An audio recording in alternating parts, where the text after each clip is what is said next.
Hello, everyone, and welcome to the show. This is Franz Sidney. Welcome to Creating with Franz, how to create the life that you want. Today, we're going to talk about a very important topic, which apparently is involving one in three people in the world, or at least in the Western world. It's the day when you get the diagnosis for cancer and your life stops there and you don't know what to do. So today with me, I'm very pleased to have a guest all the way from Chicago. Her name is Dawn Mc Grath. So welcome to the show. Thank you for having me. I'm very excited to meet with you and be here to share my cancer journey with all of you and your viewers.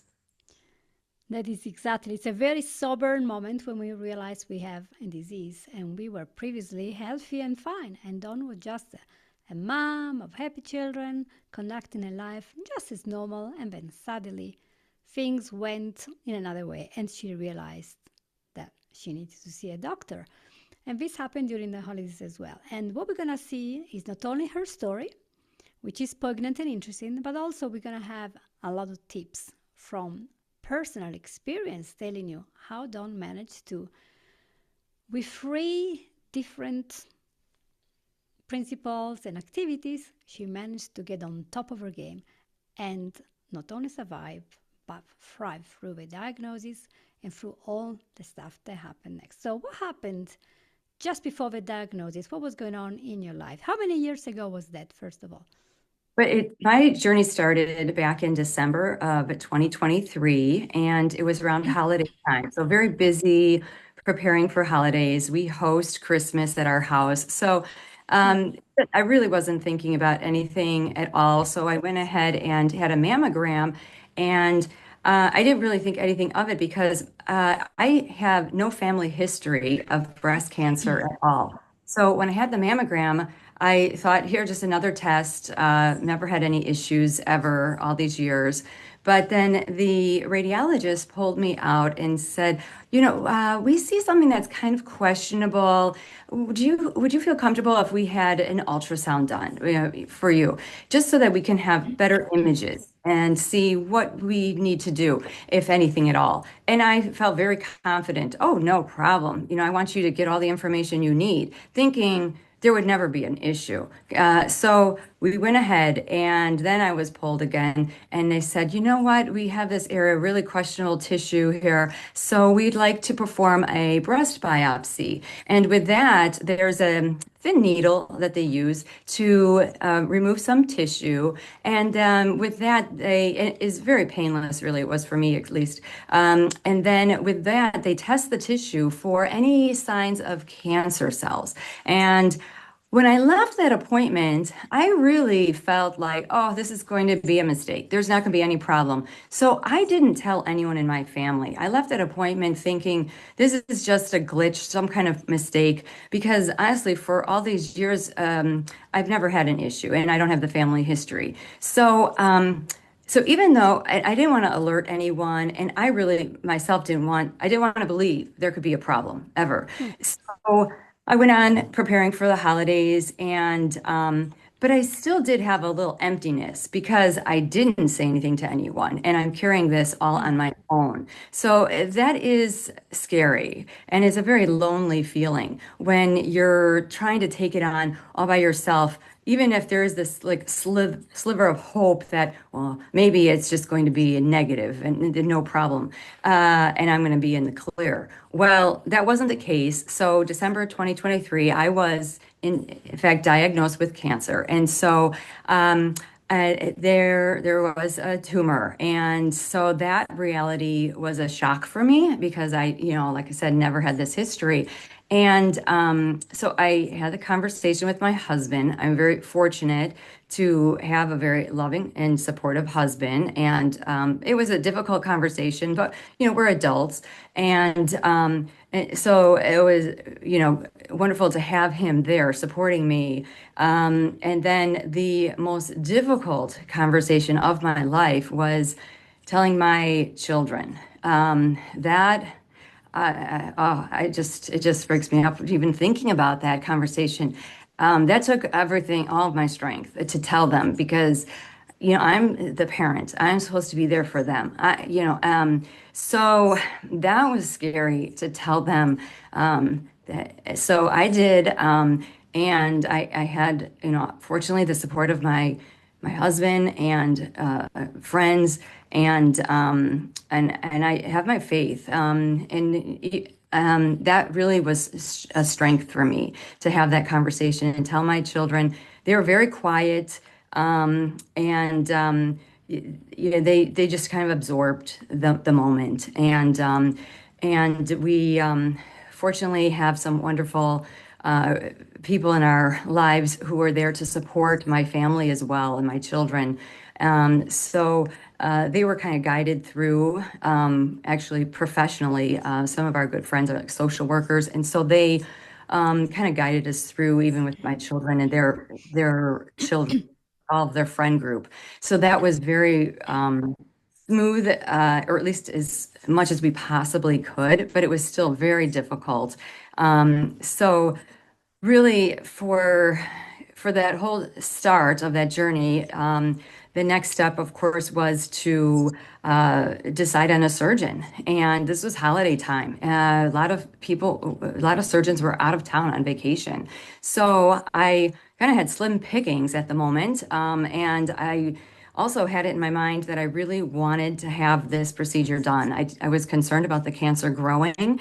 So I really tried to make the best decision possible, and I was able to find a surgeon I felt really comfortable with, and he was able to answer my questions to my satisfaction, or I felt at peace.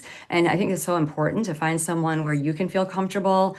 And fortunately, we, have insurance coverage to have very professional people. I live in a major metropolitan area where we have choices. So I'm so grateful for that opportunity. So then from there, I did have a lumpectomy, and then after that, radiation treatments. It was 5 days a week for 6 weeks. So it was a lot of appointments, and in those appointments, I would see the same people over and over again, and we're, changing and exposing ourselves. It became kind of close in group, actually, just going to these radiation treatments and kind of bonding with each other on our experience and the journey that we're going through. Everyone is at different stages, and that was a comfort, actually, even though, it was just heart-wrenching. Many times we were brought to tears just waiting for our appointment. But we did really come together. And now I'm at the stage where my surgery was a success and my radiation treatment is over. And now I'm at the monitoring stage where I am treated regularly, mammograms every 6 months. And I'm just being watched carefully to hope that I don't have any further growth of cancer cells coming out. But but that's really what happened in the beginning, and how it worked for my cancer journey. But I'm still continuing on, and my living with having that kind of anxiety and fear in your life is something that not even just cancer, but many things happen in life. And it really kind of brought me to think about, and having this interview, to think about how did you deal with this? What was effective? What really worked for me? And for me, it was connecting with other people. That was so important, so valuable. And that moment when I was diagnosed, and I was keeping it inside and not sharing it with anyone, was very frightening and very lonely. And if I could say anything to anyone who has a diagnosis or any kind of anxiety, if you have just one person that you can reach out to, it is such a comfort, any way possible. That really does help in so many ways, for someone to just be a sounding board even. It doesn't have to be a professional, but just someone to be there for you is a tremendous help and comfort. And for me, the connection that really resonated for me and was super strong was prayer group. The strength in prayer. I really wasn't raised with a prayerful family. My parents kind of questioned institutions in many ways, and so I coming to prayer was something that I did really on my own, and it was very strong and definitely resonated with me, especially during my cancer diagnosis and going through the journey of treatment. And the prayer group that I'm part of, we meet once a week, and it's a small group of women, and we are so close. That bond, that connection I have with the women in my prayer group is has become now developed into some of the strongest friendships I have in my life at this to this day. So I have to say that is Mm. has been so powerful. And we pray for each other. Yeah, different things happen in their lives. They've had health issues, and I'm there for them, and they're there for me. And that kind of support is tremendous. And just having a belief, some hope, all of that really resonates and helps, especially when you are afraid and you have no control. You just don't know what's going to happen. I mean, it's really frightening. So to have that kind of support is tremendous. And so that was one of the ways I connected with other people. But then I also joined or became a volunteer, part of an animal therapy program. So I am an animal therapy volunteer with our two dogs. I have a 2-year-old Shetland sheepdog, it's a Sheltie, and a 7-year-old Cocker Spaniel. And so they both are registered animal handlers or animal therapy dogs, and I'm the handler with them. And we go to visits at schools, hospitals, nursing homes, rehab centers, camps, libraries, many different things. And it is so rewarding. And that has just giving back and being of service to other people is very helpful and heartwarming for me. And so much so that I have really passed this on to my children as well. And so they are also animal therapy volunteers in our community and very active in our local humane society. And so we have gotten to the point where we have actually held events to raise money for animal therapy. And also, holiday time this year, we hosted a bake sale at the Humane Society, and we have hosted tours of animal shelters for other children who are interested in adopting a pet. So many different things. And it has just been so rewarding for us. And just being of service to other people, again, is another way, I would say, as a suggestion to help, especially when you're dealing with anxiety, a fear, something you have no control. Just that feeling of being of purpose and service really helps tremendously. So at least that's something that I have felt a great deal and continue to do now. And it's really has been a great experience for me and for my children as well, and something I hope they continue to do. But really, my main tips would be just being connecting with other people, being of service, having some kind of purpose. Everyone has passions, and just finding that within you, and if there's a way to bring it out and be of service to other people, that could really help you, help other people, help the world, but also really help you as well, tremendously. So I don't know. That's pretty much in a nutshell, what I was thinking to share with you, and hopefully is helpful. Um, but I'm still living today. Every day is something different, Life is a journey. Exactly. Well, thank you. I mean, you gave us straight away all the big help. What do we need to do? And sometimes is we have these two processes. One is to look inward and decides who am I? Why am I here on earth? What am I doing? What's my future? Maybe we're imagining to become grandparents, to have lots of grandchildren, and maybe this journey could be cut short. We could die tomorrow under a car. We could die of cancer. Could die of liver disease. Life is like that. We have ups and downs. And sometimes it's when we have this challenge that it comes, this is invitation to grow, to expand, and to look outside again and to reach in a different way to those people that are around us. Because as you realize, when you are going to hospitals for treatment, there are thousands of people who are Right. also going through treatment. So you realize, oh, I'm not the only person here that is suffering, and then you want to help them. And one of the things of a mind, we cannot focus on two things at the same time properly. So if you are focused on helping others, you kind of not really think too much about yourself all the time. So it helps to feel less anxiety, doesn't it? It's incredible. Tell me a little bit more about the roles that the animals play in this, because I'm soon interviewing somebody who is using horses for therapy. And I was Sure. like, okay. I mean, I love animals and I know they're very therapeutical, like especially some of the mammals. You can cuddle them, and they bring you this kind of unconditional love. So, what did you find exactly that was helping in having the animals?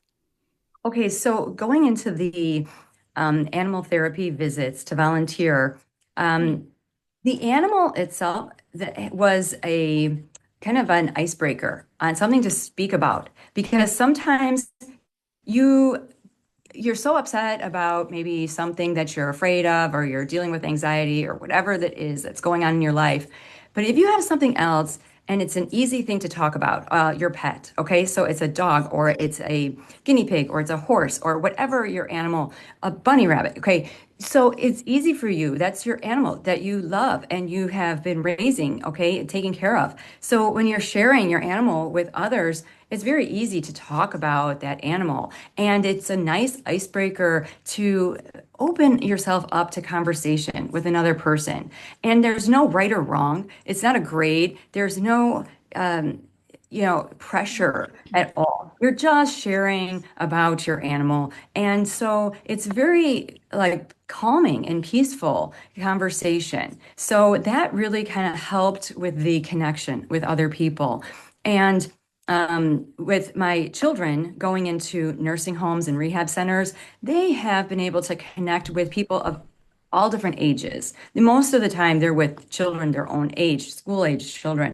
But now they were able to connect with people like 90s and 80s, older people in wheelchairs, people on oxygen. So, all different situations in life, and opening them up to be able to communicate with people of all different stages in life, all different health situations, really helps because it just exposes them to many things, and myself included. And you might be a little bit nervous speaking to someone who isn't healthy. Okay, so maybe you're sitting at a hospital bedside and somebody who's really struggling. So you want to be strong for them. So you're there and you have this animal to share, and you can talk about the animal, and it helps kind of bring a peace to both of you. And just sharing this animal, and it just brings a comfort to everyone. So the animals just bring that kind of support for all of us. It's really for everyone, and also the staff and the doctors. It's amazing. The animals have been helpful when we go on visits. I can't say so much time is spent with the patients, but also with the staff and the doctors there too, because they're stressed. There are many things are going on, life and death situations, especially in a hospital. So it has been so rewarding. But the animals do play, and they don't even realize, really, the animals, they're just such a comfort. They come in and there's just this unconditional love. And it's easy to, pet a dog or a cat and just instantly feel some sort of peace come over you. That's wonderful.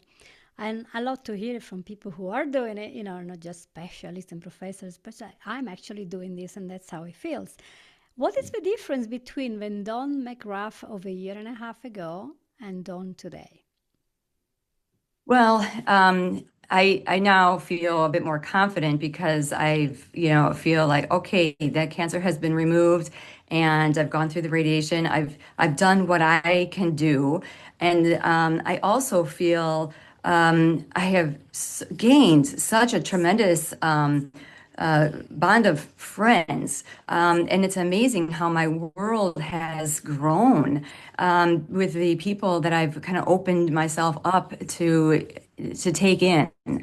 And with that, like one group, let's say the prayer group, for example, I have expanded and met other people. And so, and then when I go on my volunteer visits, I meet other people and I just feel more connected with other human beings. I feel closer to other people. And it's not sheer number of people, and so it's unfortunate it took a health issue like cancer for this to happen for me, because I was probably a little bit more introverted. But now I feel like I'm more open to talking with people and connecting with people, and just having a little bit more at ease with that. So. Mhm. Yeah, it's different. It's a journey and things happen and life continues to go on. I don't know what's going to happen in the future, but this has been good. And I hope that's something that your viewers can connect with something, some kind of purpose they Yes. can find. Hmm. Yes, it's important because I think whenever you get the diagnosis of a disease that may be cured or may become chronic or may just take you to a swift death, we don't know.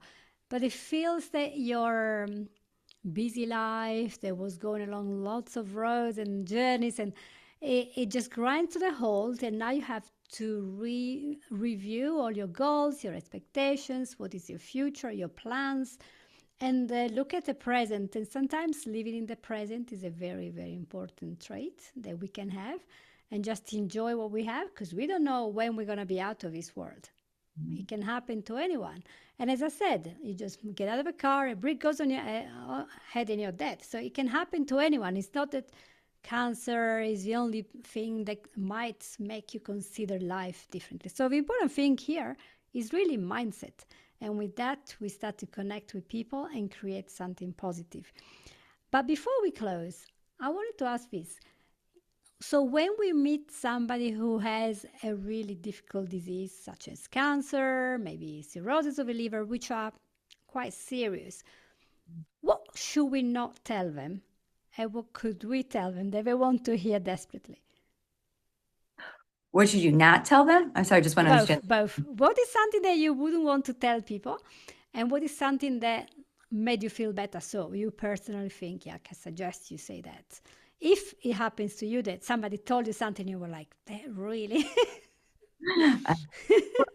Right. I can't promise anything. I'm not God, so I'm not a doctor, but so as much as I'd want to say you're going to be healed, I know, there's an almighty power that's going to heal you, lay hands on you and heal you of everything that is ailing you right now. I mean, I'd love to be able to say that to someone. I can pray for that, but I can't promise that, of course. So, it's difficult because you want that healing for people, but and you want to be able to promise those things, but all I can do is pray for those things for them. Okay. And so I can say that. I can say I will pray for you.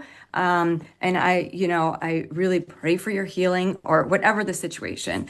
But I can't promise anything. And I don't even know that I would say it, but you want to, you want to promise like this will go away. You will be healed. But I don't have that control. I don't have that power. Mhm.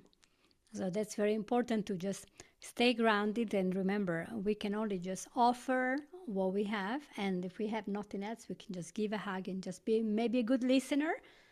Mhm. And sometimes just a pat on the back and then give them a big hug and make them feel very something positive because we are being made of energy. And when we give a hug, a nice smile, maybe bring Yes. an animal there and have a little laugh and just lift big burden of a worry and the anxiety, and just not knowing what's going to happen next, being unable to plan. For some people, that's very difficult. And so that's when it's important to live in the moment as well. Just appreciate what you have. And I do remember one of my colleagues in the hypnosis world, Claire, she's from my area in the UK. She's very young and vibrant with long blonde hair, very beautiful. And she was having great success in our profession. And then suddenly, she was diagnosed with breast cancer, and so she had all the therapy and everything, and you could see her with very short hair. But she embraced this as a warrior. She said, okay, I'm gonna live life to the full, and she used whatever money she had after doing all the treatments, not only to embrace perhaps an even healthier life, just really making sure she eats what she thinks is gonna be great, all sorts, improve her connections with everyone, their relationship. And then she said, you know what? She sold everything. And I think she went to Bali to live. And then, she's now there with a really curly blonde hair and all grown and different in 2 years. She changed her life completely. She's still a wonderful person as before.